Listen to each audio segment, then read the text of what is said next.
Okay, today's episode is hot off the press. We're talking about the pilot that's been run across Aotearoa, where peer support specialists are now working in emergency departments alongside ED staff and supporting tangata whai ora who are coming to ED in distress. And we've got two amazing guests with us today. Our first guest is the very awesome Dave Snell, a lived experienced community development advisor from Whatu Ora, Health New Zealand in the Te Manawataki Midland region. Hi, Dave. Hello. That's a very long introduction. How are you doing? Yeah, good. Nearly fits on the name tag. Yeah. It's awesome to have you here. Thanks so much. And our second awesome guest is Hamish Bowker, a peer support specialist from Kites Trust, a peer-led mental health organisation based in Te Whanganui-a-Tara, Wellington. Hi. Hey, how we doing? Welcome to The Difference. Well, hey, happy to be here. Okay, as many people will be aware, in July 2024, our new Minister for Mental Health, Matt Ducey, announced that there was going to be funding available for rolling out of peer support specialists in emergency departments across the country. This is something that had been running for a couple of years already in Nelson, an outfit down there, a peer-led organisation called Te Manawataki Ora, the Health Action Trust. They've been running this program for a while down there with really amazing results. And we just want to really acknowledge, them leading the way and showing that this could be done. Just want to mahi to them. Okay, so when the announcement happened, it was initially for rollout in 5 hospitals, and now I believe it's in 8 hospitals across the Motu, with more on the way, which is very exciting. And Dave, you're attached to the team at Waikato Hospital? Yep. So I was sort of involved in the implementation at Waikato and put together the working group that started it in our hospital. Yeah, so it's been fantastic, and to have such buy-in right from the start from emergency department staff was really cool, and especially my own journey through ED. That was, I think, often lived experience roles. You often have something that particularly draws you to it, or a particular area you want to work in, and mine was ED. So to have this as such a like a passion project or whatever you want to call it, it was just amazing. We have three full-time peer support staff in ED, and a couple of people who sort of fill in when people take leave and stuff like that. We've been going since May of this year. I can't speak highly enough of Ember and the supports that they have around our peer support staff, and most importantly, the 3 peer support workers that we have, Alex, Saul and Claire. They're just incredible, and I try and catch up with them at least once a week on the floor, and they're always in the thick of it. And it's really, really cool to go from when we were first having that conversation of, do we get involved in this, all the way through to seeing the numbers that come through in terms of who we're supporting, or who the team is supporting, and more importantly the narratives and the thank yous and the staff feedback as well, and having being there from the beginning to the I don't know if you can say business as usual when you talk about emergency department. What does that look like? The up and running full shifts, it's fantastic. That's awesome. And so you mentioned before Ember, so that's the NGO that is providing the peer support specialists for Waikato Hospital? Yes. Yeah. So they're fantastic. So I've been working with them quite closely. And now that the kind of implementation is up and running, I kind of just kind of do the ongoing support kind of stuff, and if there are things that need to be worked through or whatever, and we still have our working group and our steering group still operating, so I kind of facilitate that and do all the fun, he says in quotation marks, reporting stuff. that's kind of where I've moved to now. And also just making sure, Ember do fantastic supports around the peer support staff, but I also from a Te Whatu Ora point of view, myself and our director Kirsty, we sort of have regular catch-ups with them and, just say hi rather than formal, this is what we're going to meet. We just kind of say hi and hang out with them for lunch or something like that. Just because it's, with any lived experience role, you can sometimes experience isolation, even with the best support set up. So trying to do everything you can, and also trying to link them in with other peer support organisations and other peer support staff we have in Te Whatu Ora, Waikato. Just to try and, I don't know, it's just manaaki really, just looking out for each other and things like that. Cool. And Hamish, you've been involved in the rollout of the program in Wellington Hospital. Sure have. Yeah? Do you want to tell us a little bit about Kites Trust, the organisation that you work for? Yeah, so much like a lot of other peer support organisations, we're a peer-led service, so everyone in the business has lived experience. We've got a few teams around Te Whanganui Atara. So we've got up in Te Awa Kaurangi, in Lower Hutt, we've got the inpatient unit up there. So we've got 2 members of staff up those ways. We have old Dom, who's been doing peer support since Kites used to be called Buddies, I think it was. It was a volunteer service. So Dom's been there since those days. He's there with one of our new recruits, Murray, who's been through a few of the systems himself and has a little insight. Then we've got the Te Whare o Matairangi, which is the inpatient unit in Wellington City. So that's where I started out. I did about 8 weeks there as we were still piecing together what the ED scene is going to look like, what the roster is going to look like, what the expectations are, making sure everyone understands what the boundaries of the job are, which was a huge thing with ED. But yeah, it's been great. We were, as of recording, we've been fully active for just over a month. Prior to that, we had sort of sporadic bring people from Te Whare Huru in or bring some of the Matairangi crew in. But yeah, now we've got our full dedicated staff of 3, myself, my colleague Laurie, and our fantastic team leader Caleb. Shout out Caleb. He's not paying me to say that. No. We got a real good crew going.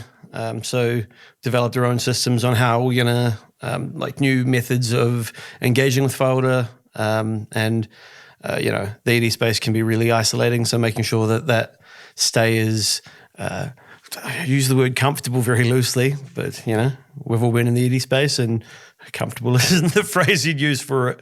Yeah. But yeah, just try and make the time go past to make people feel seen, heard, and hopefully make a difference to a couple of people. Yeah, that's awesome. And it really is hot off the press. This is a pilot that's, like you say, it's only in the very early days. Yep. And a lot of people are watching to see if it's going to be successful or not.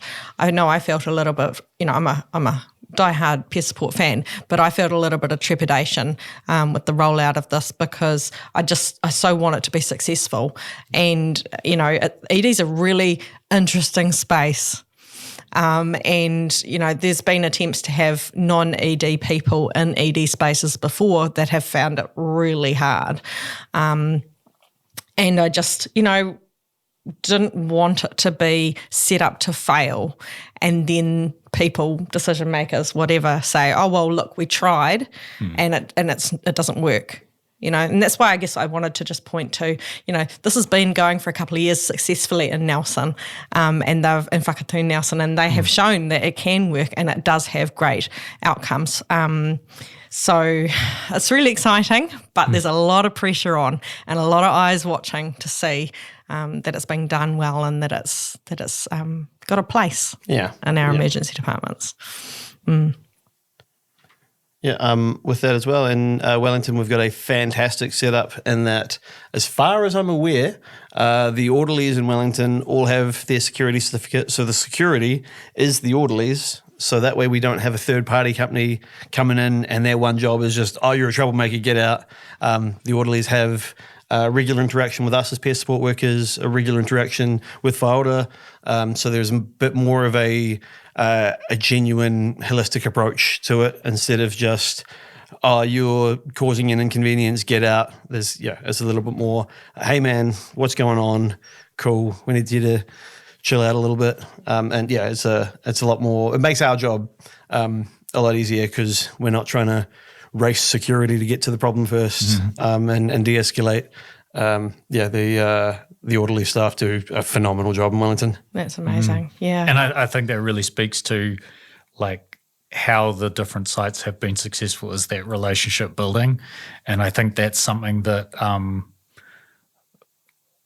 something in particular that lived experience roles and the heavy lived experience flavour through all of the different sites is really brought because that's what we're good at, is that relationship building and being able to work with different teams within ED, like security/orderlies, or with our kaitiaki, like cultural staff that are in ED, or the volunteers that are there, or nursing. But all that kind of stuff is that ability to just rock up and have a conversation, really, and kind of build the relationships that way. And I think that's why.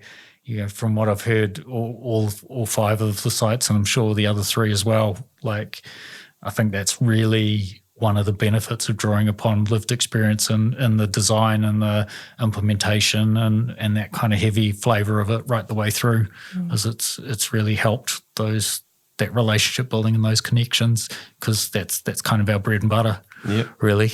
Yeah. Yeah, for sure. And I think Whatu Ora appreciate as well when they're in their sometimes in the darkest hour, instead of having some individual who clearly is on a 6-figure income being like, you've got someone talking like, hey, I remember being in that bed. I remember how much it sucks. I promise, like, I managed to get out, and if you're willing to take some help, I can help you get out as well. Yeah. Although we won't say no to a 6-figure income. I love that. Nice. Which I think very subtle, Dave. Yeah. Which again, I think it's valuable, the knowledge that lived experience brings, and on top of that, many people with lived experience also have qualifications or other roles that they bring. As like it's there are multiple things that people with lived experience bring to these roles. So. However that can be celebrated or supported or rewarded or resourced or whatever, yes, please. Yeah, 100%. Yeah. And that was one of the other things that I think people were worried about as well was, were these roles going to be well understood by the other people working in these spaces, the clinicians, for example, and, would we as lived experience staff be asked to work outside our scope or be just delegated the things that nobody else wanted to do, or, do you think that it has been well received so far in the places where you're working? Yeah, so there'd been a little bit of teething issues to begin with in that a lot of clinical staff have no idea what we're doing, which had led to a little bit of, just trying to ask us to do things outside of our scope. We did a 3-day training with Kareira Tamanu, and there's a bunch of other peer support agencies that joined in for that, and they highlighted a bunch of issues that have happened in other departments, like a clinician saying, oh, this individual isn't taking his medication, can you convince him to do that? And you're like, no, self-determination. If he doesn't want to take his meds, power to him.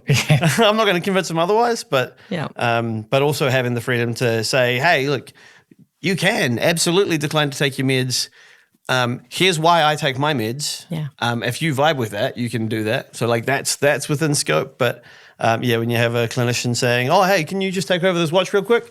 No, I'm not going to do that. That's not my job. Yeah.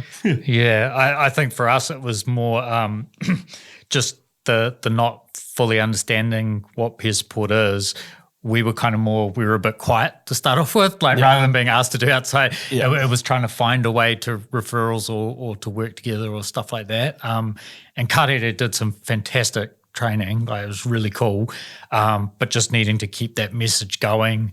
And some of the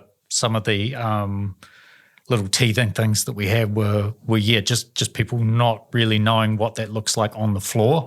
And so just keeping those connections and discussions and stuff like that going to help reassure people that this is a service to complement existing roles. Yeah. And you've both mentioned, some of the training that's been developed. Has there been specific training for those peer support specialist roles? And, what does it involve? Yeah, so the Karere Tamanu training that we referenced, a lot of it was highlighting that in a department like the emergency department, you've got so many other people running around, your ACMs, your ACNMs, you got your doctors, your nurses, your support staff, all sorts of different departments. And in an environment like the emergency department, people are constantly, the roster's changing. So there's a continuous flow of people that have no idea what you do or what you do. So, it was a lot of preparing for the expectations of that. Like if you get to know one of the nurses and then they might be moved on to a different department. So get really good at your elevator pitch was a huge component of it. But also being aware of who to turn to, again with the orderlies, developing a good relationship with them means that sometimes they can spot something about to pop off, but realize it's early enough that, hey, maybe this person just needs to be heard. Yeah. Hey man, once you're done talking to this tangata whaora, if you could have a word with old mate over here, I think you'd really appreciate it. And that's, I think, helped out a lot. And then for our clinical staff, Karere made themselves available for 3 days for each site. I think, for ours it was 3 days. And then trying to, for the clinical staff, just as much, Karere will come to nurse handovers, for example, and talk about what peer support is. There are a couple of 3-hour workshops that we were trying to get people to attend, and just really introducing them to people and having a quick chat about what peer support is and what they might be doing. And then they developed a really cool video that we're still using today that we can share with people about, just, as I said, if there's some ongoing things about what is the scope and things like that, there's the video link as well that we can just refer people to as a part of it. That's awesome. I mean, it's just that whole scaffolding around the role, to make sure that it is set up for success. Yeah. No, that's so great to hear. Hey, what is ED like to work in as kaumahi? Many of us have seen, as you alluded to before, the other side of ED when we've gone there for our own issues, whether they're health or mental health, whatevs. ED is not an easy space to be in. So what is it like to work in that space? You take the lead on this one? I from what I've heard from the team, it's really busy. I think what we were talking about before about the there's quite a, the idea of ED is to have people stable to move on to wards or whatever. So there's this flow of people going through. So, from what I've heard, that can be quite hard. You've got to make the most of the time that you have. There's a variety of different systems within ED. So trying to navigate that for stuff like, say, note-taking so there's those sorts of things that, peers have to know 2 or 3 different systems rather than just the one that the team uses kind of thing, just because of the nature of ED. It could be really, really busy 1 minute and then really quiet. I shouldn't say the Q word. That's another thing I learned about ED. You don't say the Q word. Or it can be less noisy. So there are those kind of fluctuations that can happen where I think sometimes they're waiting to hear where they are next, and other times there's a waiting. There's, I don't know, kind of like a line of people kind of waiting to speak to someone. But there's also, I'm hearing stories from our team about, just how satisfying the work is.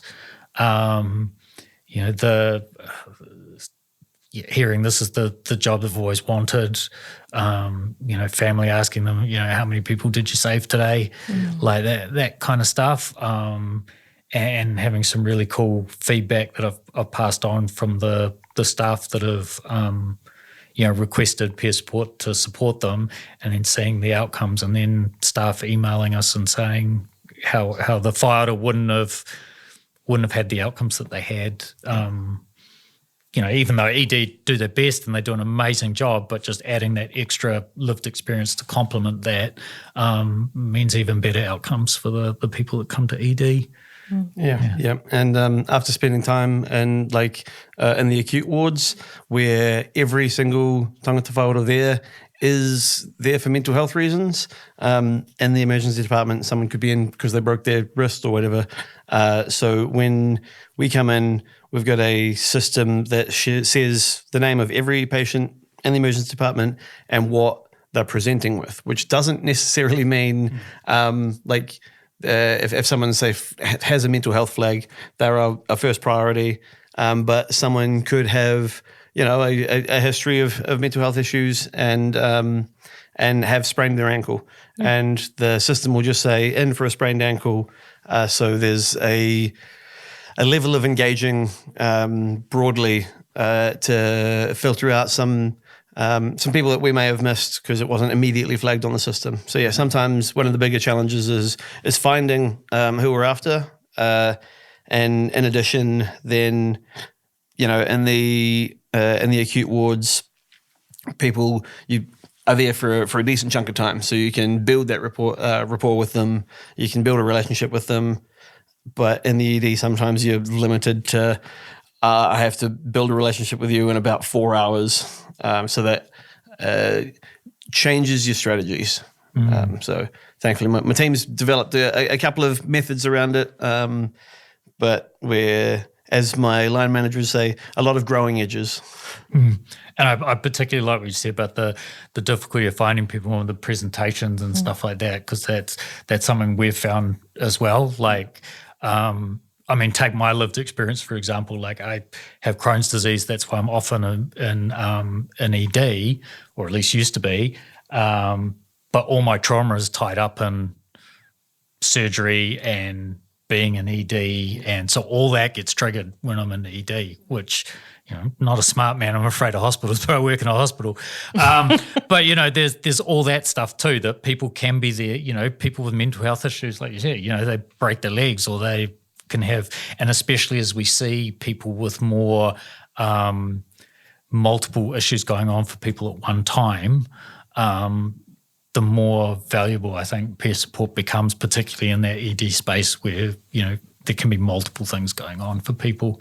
Yeah, for sure. And another difference between the acute ward and ED, the acute ward, exactly what someone's primary focus is, whereas in ED, about 3 weeks ago, I had a wahine Māori in who was presenting for suicidal symptoms. Then I sat down and had a chat with her, and during that chat, her partner came in and started verbally abusing her and then stormed out. And then she said, well, I guess I have to tell you the rest of the story. The suicide attempt was a way of trying to get away from that. I'm like, look, I'm so sorry that this is happening. I'm really glad that this happened while I was here. You didn't have to deal with this alone. Plus now I can sort of alter the resources I'm giving you to point you in a more helpful direction. And so, that helps change the path from just, hey, here's how to deal with suicidal ideation versus, hey, here's some actual support and help to make your life substantially better. And no one should have to deal with this. So if when you're ready to leave that island, we're here on the boat, ready to pick you up. So it's times like that can be emotionally challenging, but thankfully we've got our own supports in place to decompress after a heavy incident like that. Yeah. Are you all accessing some form of reflective practice like supervision or? Yeah. So with our team, we have one of the issues I guess we'd found with our reporting systems is a lot of them were just figures and numbers, and they didn't capture the nuance of what we do. So our team now has a narrative reporting sheet that we do at the end of the week, and that acts as like we'll take an incident and focus on that and really break that down. That way, not only are we getting the numbers and things through that the powers that be want, but we've also got examples of the actual impacts we're making as well, which I think is really important. Yeah. What kind of things are you encountering in the ED space, or the people that you're supporting are encountering in the ED space, that are quite particular to ED as opposed to, peer support in the community setting, for example, or in inpatient units? I had an example of a Whatu who was experiencing impulses of self-harm, and if you're in, say, an acute space, it's the space is designed with that possibility in mind. Whereas ED, she was telling me, like, I'm really struggling because my brain is just pointing out every sharp object in here. And so you're like, then the focus became, all right, how do we sort of give her brain other things to focus on so that becomes like, it's not an application that'll shut down, but become like a background application, and you're not focused immediately on it. But yeah, sometimes the ED space isn't set up for acute mental health. Yeah, the physical space is really important, because understandably it's set up to fit as many beds in a small area as possible, and that's not conducive to a lot of mental health presentations. And so you end up having these separate rooms for people, but they're often quite small because, again, space is key and all the rest of it. So there's that too, where you're trying to do the work in an area that barely got elbow room. You've got someone experiencing anxiety and panic attacks, but in the next room you've got someone getting an injection, but they have a needle phobia, and so they are screaming. And I'm like, I promise it's not as bad as it sounds. Just trying to maintain a level of calm in a otherwise very distressing situation. And quite a sensory overload as well, with the fluorescent lights and the really uncomfortable waiting chairs and the And if you're anxious about, the world is a big scary place, and then you're hearing all the stories of the people around you. I've had the experience where someone's died in the same room as me, like all that kind of stuff. Like, and here you are with anxiety, which would be anxiety provoke. It's an understandable reaction to what's happening, but when you've got the mental health issues on top, there may be delays in getting your medication, at least until they can get charted, even though they're working as quickly as they can. So you may be needing that medication and having to wait a bit, so there can, additional complications with that as well. And sometimes it's heartbreaking when someone's waiting in the ED. They've been there for a couple of days, and all they want is like, when am I going to get out of the ED? Yeah. And you can't give them a definite answer because it's not my department, I'm afraid. The department who is responsible is overloaded, and they're working their best, but I can't even tell you how far on the waiting list you are. Yeah, that's hard. And, what kind of things, that kind of leads me to this other question that I was thinking about, which was, what were you not prepared for working in an ED, There's some days nobody wants to engage. Like coming up with new methods to engage people, because sometimes it's not that they don't want to engage, it's that, if you're there at the peak of a manic episode, or you've called the ambulance when you were on the edge of a bridge and you're really heightened, the last thing you want is someone like me coming in and being like, hey, and then here's just trying to splurt out an essay of who I am and what I do. And at the time you're just like, I don't want to be here. Why are you talking to me? Rejigging how I approach people was was something I wasn't quite prepared for, but and it's again, as my line manager says, growing edges. I'm developing new techniques, and and my team's got some ideas. Like, instead of, hey, blah blah blah blah blah, peer support, blah blah blah blah blah, are you okay, blah blah blah blah. It can just be as simple as, hey, this place is real isolating. Do you want some company? You want to play a card game? And if we're playing a card game, then I can start engaging with them through that, because I'm shifting the focus from the source of their pain to something else, which gives me the opportunity to touch on what they're doing, and that's uncovers it in a more gentle way, as opposed to just real confrontational. Tell me your problems.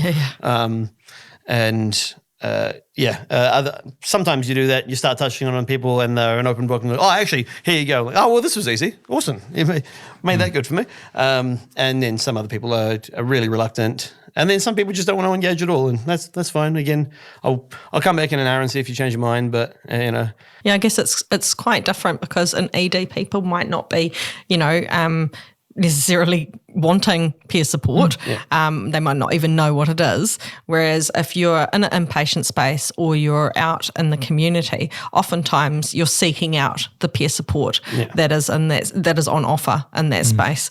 And so, that rapport building, and especially on that really short time pressure, you're going to have to be real good at that approach. When tangata whāora have other things on their mind, engaging with you can sometimes be the last thing they're thinking about. But we're getting there, and we're building new ways of doing things, and in some instances, clinicians will spot some things and think, oh, actually, this person will benefit, or has mentioned that they're getting a little bit lonely. And then they'll come and find us and seek us out. So the relationship building with the clinical staff has been really important with that. Yeah, that's awesome. And you guys know what it's like when you're part of the lived experience community. The word spreads. Like, people say, we've got people coming and requesting peer support now. And that's because we all talk to each other, and we all share hospital experiences and all that stuff. So, when people find out, hey, this is something that's really good. We've had a couple of instances of people actually directly asking for it. Which is fantastic. I know the government is trying to, encourage people not to go to ED because our EDs are overloaded. But it is great that there is, peer support in that space, as in some of the other peer support spaces that are popping up now, like our crisis cafes that are popping up around the country. We're all with the police moving away from, mental health call-outs, and we're moving away from a justice response to a health response. Just that, making sure people don't fall through the cracks and that. So, wherever they are on that journey, there's a good transition. And so part of the role of peer support specialists is also linking people with community supports for when they leave ED, right? So how does that work? I think the other great thing about this project, among many great things, it also highlights how many cool organisations are out there in the community that already do peer support and have been doing it for years. This isn't something that's brand new, but it's just the space that we're taking it to. The organisations like yourself, and the ones we have here in the Waikato as well, like, they've been doing amazing work for years in peer support space. So trying to build those networks with them through some of the networking events that sort of organise, bringing the peers and ED to those organisations. We have Ember have some mechanisms for that, and as well, and they're going out now that they've started in peers and ED to meet with all these other organisations, collecting resources and pamphlets and stuff like that. For fighters, I'm kind of thinking about this organisation. They're able to say a bit more about it. Sometimes we've had experiences where fighter have come to ED, they've been kind of too scared to contact an organisation for you, but then after talking to someone in peer support who either knows a bit more, or in a couple of cases has actually been to that service themselves, they can share some of those experiences too, so they can make contact. And we had experienced guy been wanting to contact an organisation for years, but had been too scared, and then finally called himself. And his whānau had been trying to get him to do it for ages, and he just went off and did it after talking to someone in our ED peer. So, yeah, I think even just from a Te Whatu Ora perspective, not just within peers and ED, it's so important that we have these connections and work with what's out there in the community. And it's something I've been trying to do that we have been doing since my role started, because mine was a new role. And just keeping those conversations going, and that way you can work together. And the NGOs themselves, if they have filed or coming to ED and the crisis situation, and they're able to come in and ask for peer support when they arrive with their whāora as well. That's so great, eh? It really is that warm handover, And it's so much easier to approach someone or an organisation for help if you have a face that you've met and they've kind of been able to reassure you or just kind of show you a little bit more about what to expect, to therefore just take that big step and go, yeah, all right, I'm gonna reach out and I'm gonna approach this organisation for support. I love that warm handover kind of transition kind of aspect of the pilot. Yep. And in terms of warm handover as well, something that we're working on in Wellington at the moment is when a lot of our tangata whāora move from the ED into Te Whare o Matairangi. Being that our team works on both sites, if it's someone who originally presented at ED, we have the freedom to move into the acute wards and still maintain a connection with them so that they've got a friendly face going through. There's a few more steps that we're looking on implementing in future, but I don't have any confirmation on that yet. But yeah, it'd be nice to be able to have someone who's there from the start to the wards, to hospice, to community, so that there's like a consistency through it, as opposed to, all right, well, you're out of my department now, good luck. Trying to keep a hold of like a continuity of care. Yeah, I love that. Yeah, that's so important, hey. What do people working in ED need to be really good at? People skills. 100%. Absolutely. 100%. I've got a background in hospitality, so thankfully that's finally come in handy. Just years of talking to random people, usually with the goal of getting them to spend more money. Now is with the goal of getting them to open up and be able to point them in the right direction. There's a lot of similarities between mental health work and working in a bar. Like if someone's at the peak of their mania from a bipolar episode, that isn't too different to someone who's had their like sixth drink and is very boisterous and very larger than life personality. Or alternatively, you'll get stays in the bar where someone just needs someone to talk to. And so I'm very stoked that I've had a lot of transferable skills from a hospitality background into and then the aspect of selling liquor, being aware that I am poisoning people. Now I'm unpoisoning people. So earning my karma back. Good stuff. That's awesome. What about you, Dave? Yeah, I totally agree with the people skills. Like I think that's just really huge. I think being able to particularly not only being able to talk to them and stuff like that, but I think having those diverse experiences with lots of different people, so being able to connect with different types of people as well, and I mean types as in the full extent of the word, like experiences, ethnicities, age, gender, everything. Music genre. Well, it's easy when you're into the same music. That's particularly important. I think that self-reflection is huge as well, not just in what you get in terms of reflective practice, but just being aware of yourself.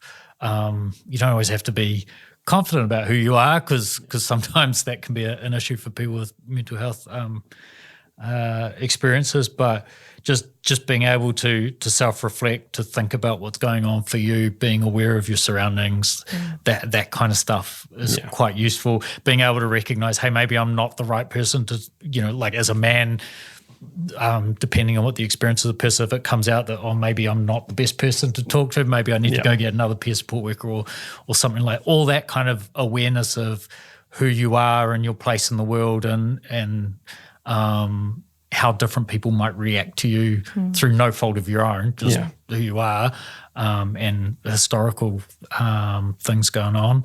I think, but having that kind of awareness and reflection and is really important to draw from in the role too.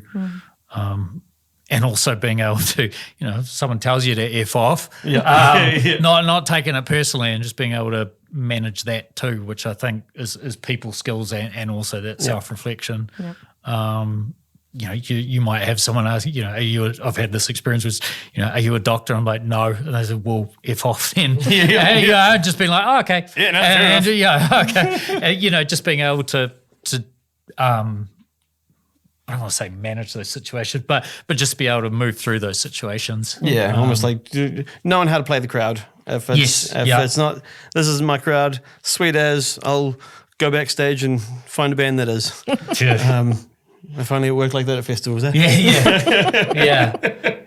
And if you have relationships with the other teams, you can, if someone, if you're not Māori, we have cultural support staff, being able to work with them and being able to introduce them as well, like that warm handover stuff that we were talking about. That's important too, because we need to be able to work with clinicians rather than butting heads or things like that. And I think being able to navigate that is quite important too. Yeah. So, we're coming to the end of our chat and I've learned heaps from you guys, and I know that everybody's going to find this really fascinating because, there's a lot of interest and people wanting to know how it's going or wanting to roll it out in their own area. So really appreciate you guys sharing all of your experiences with us. But, what would you like to leave people with knowing about how the pilot is going? I think lots of good feedback so far. Yeah. I think we're on the right track to get this rolled out around the country. So I think if there's one thing I want you to know about peer support and ED, it's that if you're having a bad time in ED, I got you. And I think for me it was about, like, for those sites who may be thinking about this or it's coming soon, I think it's about creating the space, choosing the right partner and just trusting them to do it. Yeah. Like, you work and you support and you work together. It's not like you're just throwing them in the deep end or whatever. But if you're able to just open up that space, trust that these people, that peers know what they're doing and just really support them so that they're able to translate that into the ED space and put them in, just work through some of that relationship stuff to help support that. Because they, again, it's a new space, but they're not new to peer support. So they know what they're doing, they have their expertise, and that expertise is on the same level as the academic clinical knowledge. So it's about working that together. And also something that surprised me about this project, and I'm honestly not sucking up, was that just how open the ED staff were to this. Because I came into this thinking, I'm going to have to convince them this, that and the other. But there were lots of discussions about what it would look like and all the rest of it, but the actual purpose of it was not a hard sell at all, right from the very start. And that was something that I really apologise, but I was not expecting that. Yeah. So I think that's the other thing is to, just recognise that people can really see the value of lived experience, but it's just the how that there may be differences of opinion, but in terms of the intent and the kaupapa, people are really supportive. That's fantastic to hear. Yeah. Hey, thank you both for coming on The Difference. And let's get peer support rolled out across the motu. Absolutely. Thank you for paving the way. And great to have you both on our episode today. Brilliant. Thanks for having us. Cheers.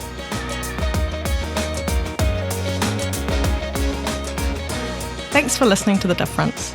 We'd love to hear what you think about the podcast and where it is reaching. If you've got a few minutes, please do leave us a comment in the comments section. Tell us what role you're in and which bits of the podcast you've found useful. It'll help us to know if we're pitching things right or picking topics that resonate with the sector. Kia ora.